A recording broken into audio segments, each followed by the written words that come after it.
بلې محترم والي صاحب که یو بلې موضوع ته راسو څه موده وړاندې د افغانستان د اسلامي امارت د رهبري شورا لخوا څخه تایید سو او اعلان سو چې د افغانستان د اسلامي امارت مؤسس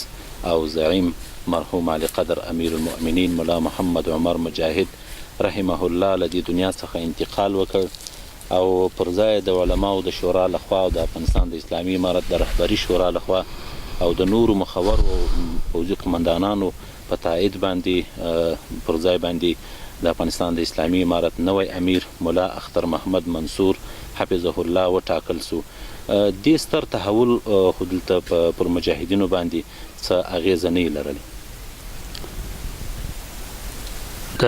مسلمانانو د فاره او د بالخصوص د افغانستان او د امارت اسلامي د مجاهدینو لپاره خدای غټه ضایعه و. امیر المؤمنین د امارت اسلامي مؤسس و او زموږ د اتحاد و اتفاق یو سمبول و او هغه یو ډېر د ښه عزم خاوند و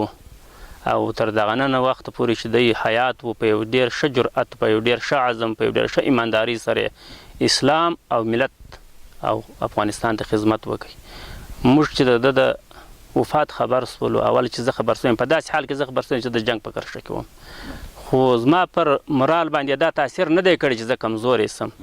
بلکې د پریشاني به راته پیښه سوې په دې کې شک نشته دا طبیعي خبره ده. نو ما د روح ته دعا کړې ده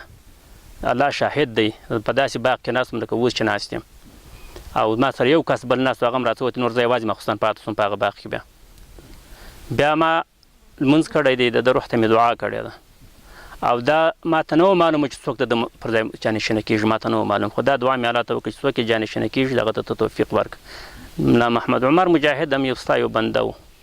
تا د ده څه د دین خدمت واخیستی کولی شي چې د بل چا څه هم واخلي دغه څه هم الله د دین خدمت واخلي زموږ د اتحاد او اتفاق سمبول یې وګرځوي.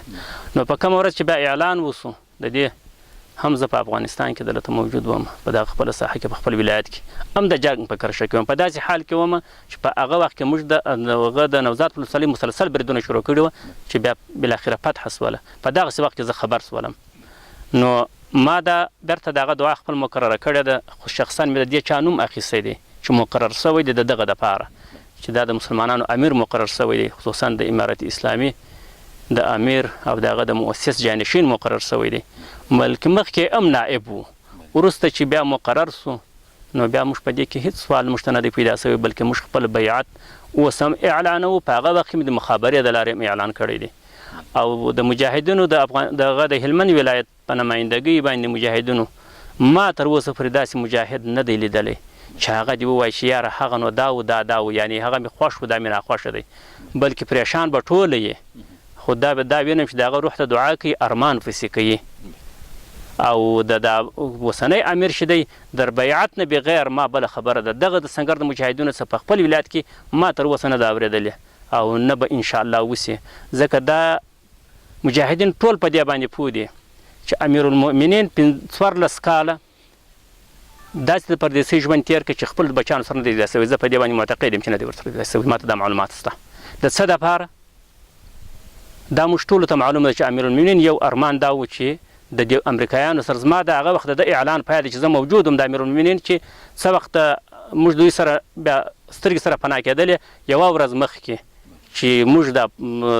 دغه چې امریکایان راته تسلط پر قندهار کوئ یو مازدیګر ده تماس راته کټ شوی دی سهار په 10 بجو باندې موږ د مشره ملګري د قندهار وتلي یو په هغه کې د یو ارمان دغه و چې زه به د امریکایانو سره مقابله کوم دا یوه خبره یې موږ ته وکړله چې زما په باب باندې به هېڅ تشویش نه کوي نه به د چا سره خبره کوي بلکې یوه خبره دغه ده چې زه ځان هغه آلات سپارم چې زه پیدا کړی یم